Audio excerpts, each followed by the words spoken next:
Hey guys, welcome back to today's video. Today is Thursday, February 11th, 2021, and today we're going to be talking about this new exclusive from Reuters that shows that dozens of former Republican officials are currently discussing the formation of a third party. Now, these are anti-Trump Republicans. These are not Trump wing Republicans that want to break away from the establishment GOP. No, in fact, it's the quite exact opposite from what you would expect. I actually made numerous videos talking about the possibility of a Trump third party. You can find one in the top right corner of the screen, just because this has been in discussion for quite some time now. President Trump has been floating the idea of forming a third party ever since he left office and ever since the media had declared Donald Trump the loser of the 2020 presidential election. And ultimately, it's been something that's definitely horrified a number of Republicans, because when they look at the margin of victory in these states, they were not super large. If there was any type of breakaway from the establishment GOP, it's the end of them for, decades for them to win the presidential election. Donald Trump's influence on the Republican Party certainly has been very impactful. Out of any Republican presidential nominee, I would say Trump has had as much of an impact on the GOP as Ronald Reagan. He's built this following around him that would follow him even to a third party. 64% of Republican Party voters say they would join a newly led Trump political party. So that has certainly been something that has been under discussion, because the GOP is currently afraid of that, and Donald Trump has been floating it if they don't still continue to work in his favor.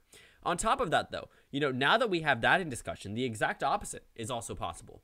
Now we are starting to see establishment Republicans or moderate Republicans, Romney, McCain, similar type Republicans, discussing the possibility of breaking away from a Trump party. Now, when they say Trump party, they don't mean a new political party, they mean the GOP.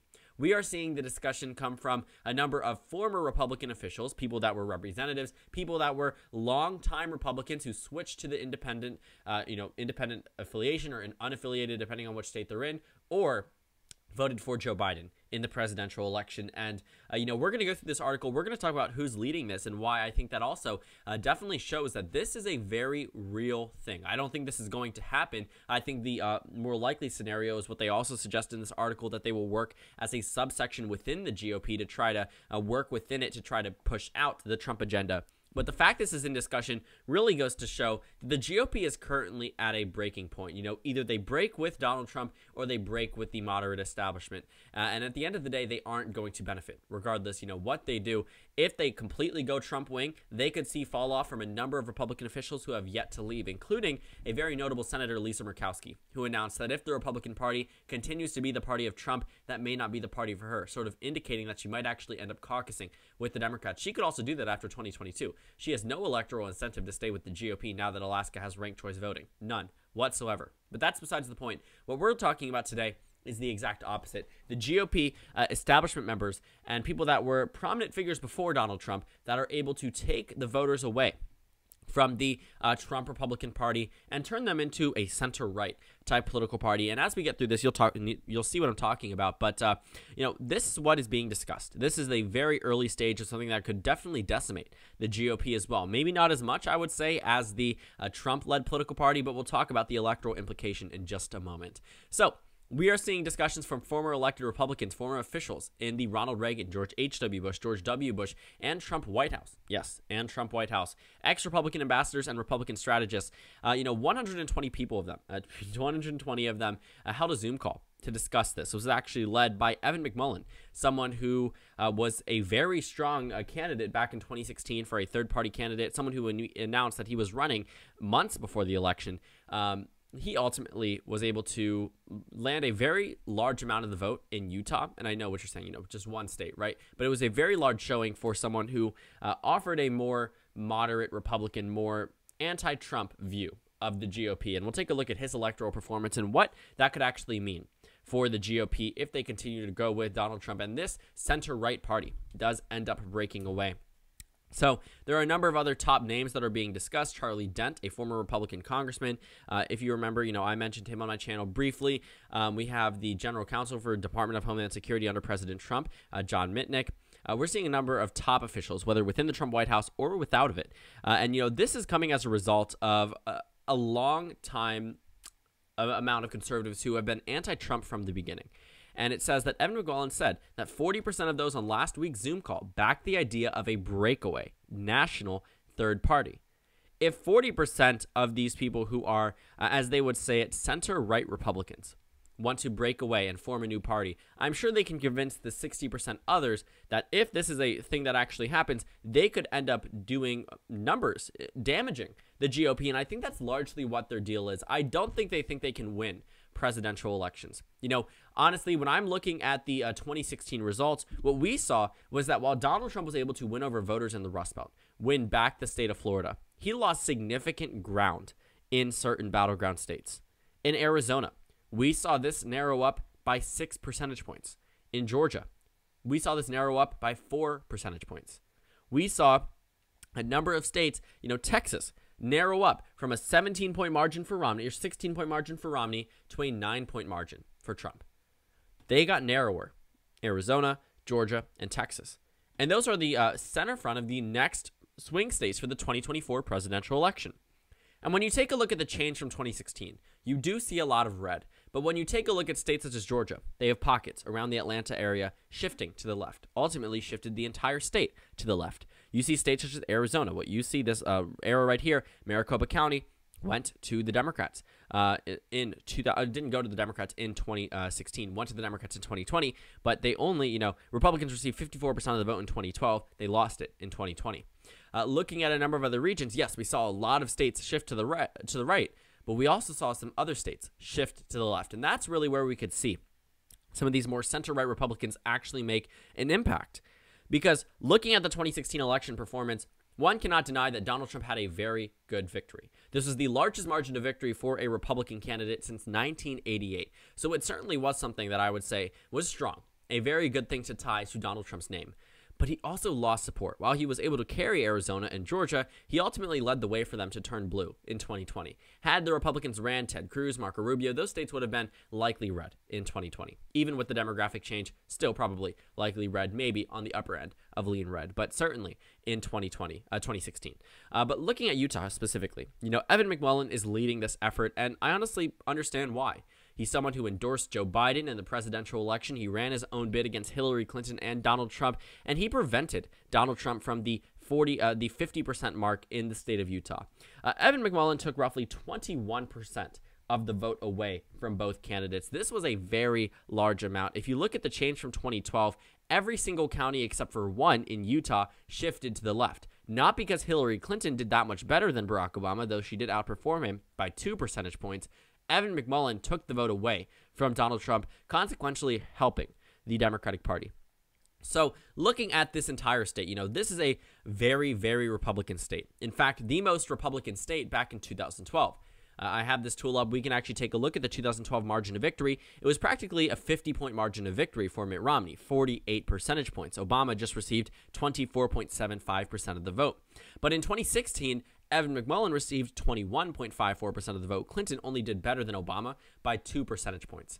But with this endorsement from Evan McConnell, someone who got 21% of the vote in Utah in 2020, Biden was one of the best performing Democrats in this state in a very long time. Utah voted for Trump by 21 percentage points, but Biden received 38% of the vote. Compared to Obama, that is a 13-point increase from the 2012 election. Taking a look at 2008, which was, you know, honestly a better year for Obama, he received 34% of the vote. He absolutely obliterated McCain on the national map, but 34% of the vote in Utah wasn't even comparable to 2020, which was a much more lackluster performance for the Democrats on the national level. Biden received 38% of the vote in the state of Utah in the 2020 election, and that's with Evan McConnell's endorsement. That's with the anti-Trump Republicans voting for a Democratic presidential nominee. So looking at the 2016 results, this was something that was certainly leading up to 2020 being a not too great victory for Donald Trump in this state. And I think this could be taken to the national level. I think this is something that is being discussed because they know there are anti-Trump Republicans who aren't completely opposed to voting for Democrats. They may have done it in 2020 because they didn't like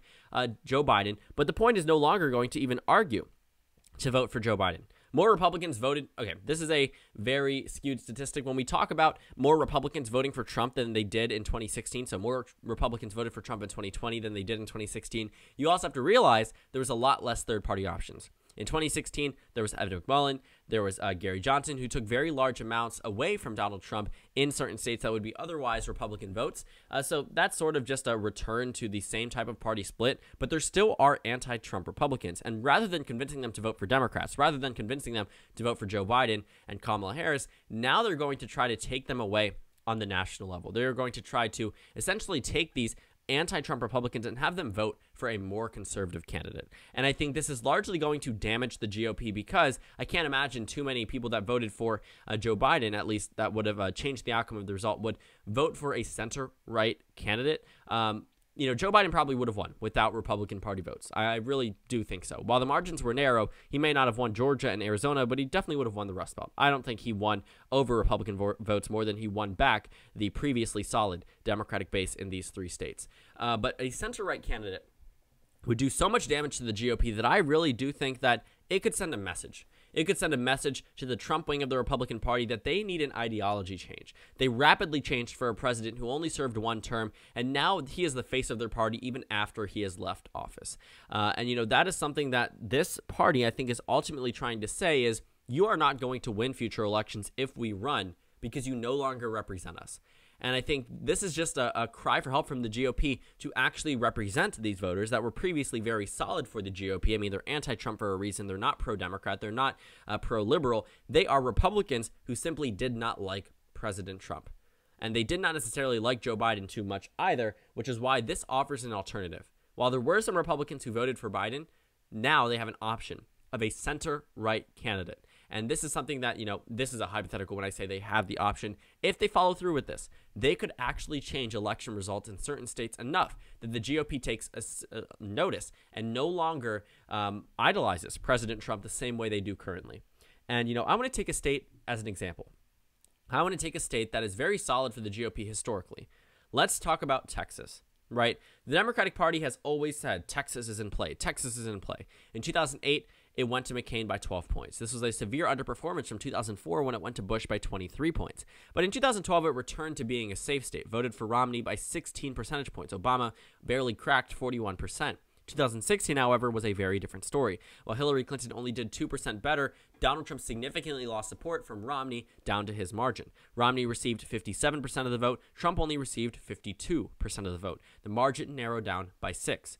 And then, by 7. And then we can take a look at 2020.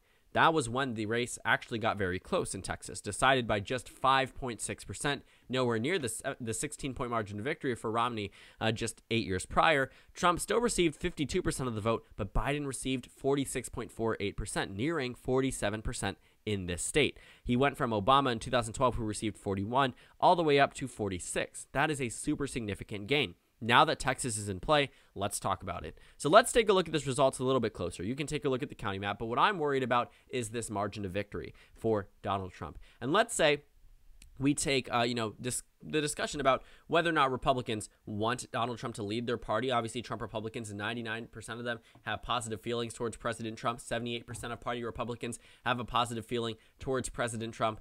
But let's say, for instance, we are looking at 13% of the party breaking away from Donald Trump. This is the number that I'm receiving from 538, which discusses the support of removing Trump. This was January 20th, 2021, when this last poll was taken, or January 19th, where 14% of Republicans said they want President Trump to be removed from office, 13.6% in total. So that's a very large amount. I mean, that's 1 in 10 Republicans saying they want Trump to have been removed, even though this was days before he left office. And that doesn't seem like a lot.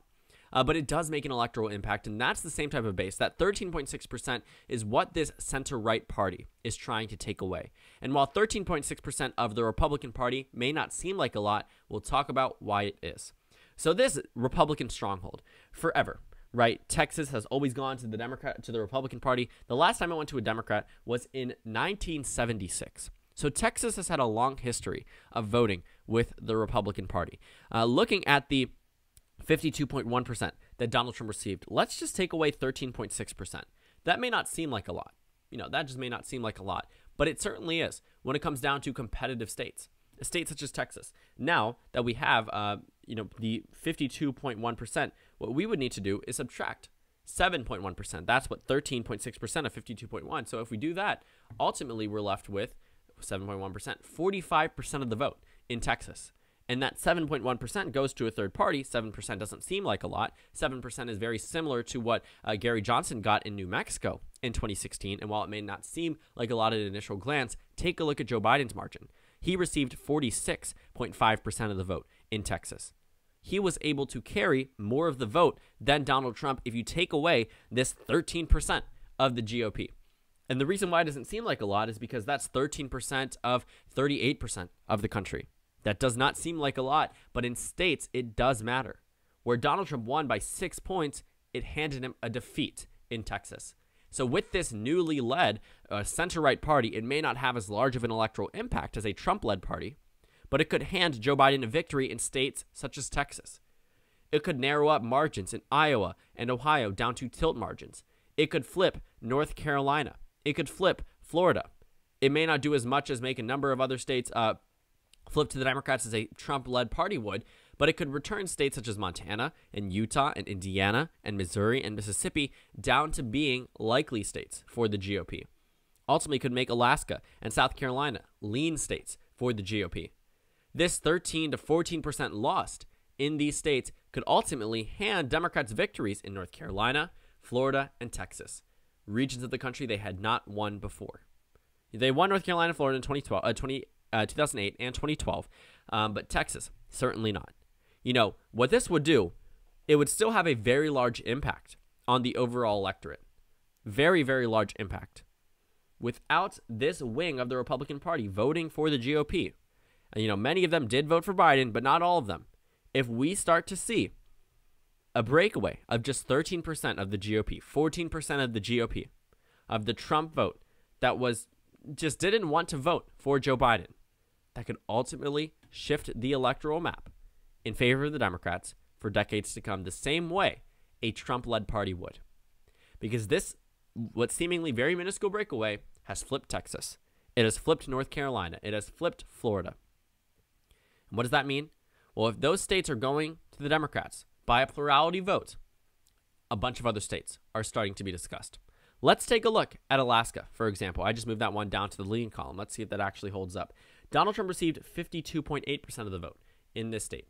Okay, well, let's take 13.6% away, that exact number, just to see what actually happens. Well, 7.2% is taken away. That doesn't seem like a lot. You know, it's just 17.2%.